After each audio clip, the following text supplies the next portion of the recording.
football fans. How are you doing? Week 6 is officially complete.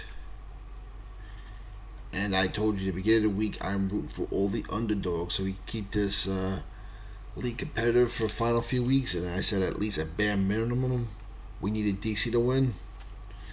Well, we got bare minimum this weekend. But first we'll talk about the first game, Arlington and Michigan. And folks, you can easily say, as far as entertainment purposes, this could be the game of the year from start to finish. Either this game or the Arlington St. Louis game at the Dome. This game was fun to watch the whole entire time. Michigan wins, of course, 28-27. Arlington finds another way to lose, and this was a real good game. I mean, you look at these stats: 291 and 265 total yards in favor of Arlington, +1 in passing yards for Michigan, 17 more yards for Arlington rushing. Penalties were about even. First downs were in favor of 19-17 in favor of Arlington. Third down efficiency was almost even. Almost 30 minutes apiece on time of possession. Louis Perez was 24-37 for 180 yards, 1 touchdown. Denny Antley, 16-28 for 202 yards and a touchdown. He was also the lead rusher with 55 yards. But where this game took a crazy turn was in the fourth quarter.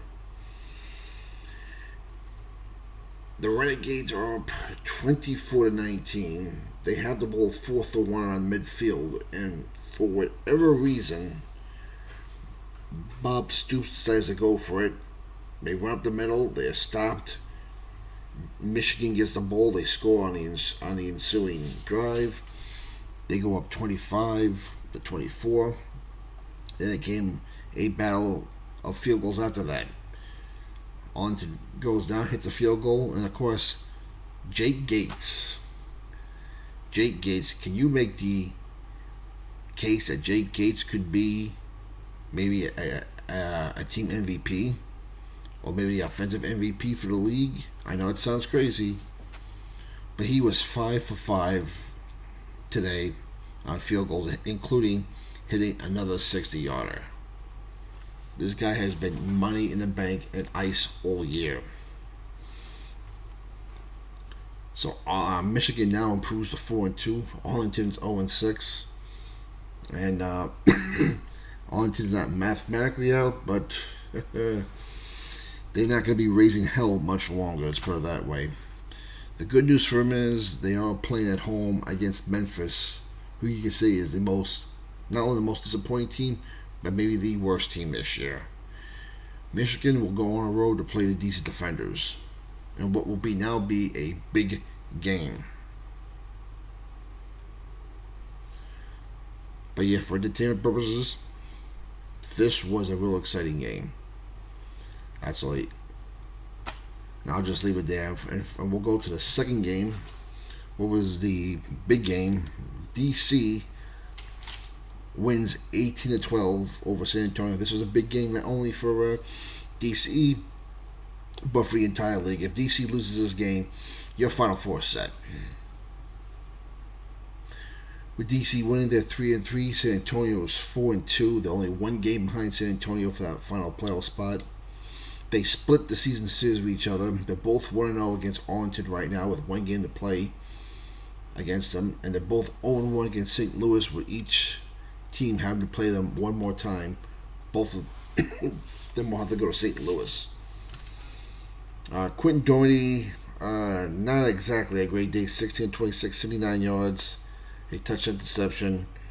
Jordan Tamu was 14-22, 179 yards, a touchdown. He managed the game well. Where this game is weird is not very rare do you give up 200 yards rushing and win a ball game. But that's exactly what DC did today. And DC ran the ball for over 100 yards also. It was 200 to 115 in favor of the Brahmas, with John Lovett getting 153 yards rushing, 23 attempts. He's averaging almost 7 yards a carry. That's unbelievable. But Fox gave the player of the game to Kelvin Harmon, who had 8 receptions for 101 yards, including a big touchdown catch. In the end, Chris Rowland looks like he had scored on a punt return, but was caught out of bounds, but they ended up scoring anyway. Time possession was almost even, 31-29. 17-16 in first downs in favor of the Brahmas. Total yards was 294, 267 in favor of the defenders. This was also a real good game today, so unlike the 2 games we had yesterday, which were total duds, today's 2 games were pretty damn good. As a football fan, you had to be happy. Like I said, with DC winning at least, the Final Four is not exact. I mean, it's going to be Michigan and Birmingham in the USFL final. I'm sure St. Louis is going to be one of the teams that clinch a playoff spot. But at least we have a competition between DC and San Antonio for that last playoff spot. And now this is going to get interesting because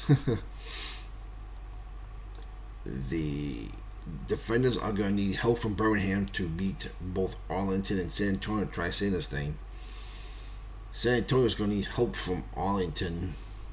San Antonio is going to need help from Birmingham to beat St. Louis next week. So this is where it gets pretty fun. Week 7. All right, the first game next Saturday. Memphis at Arlington, 1 p.m. on Saturday. That'll be an ESPN game.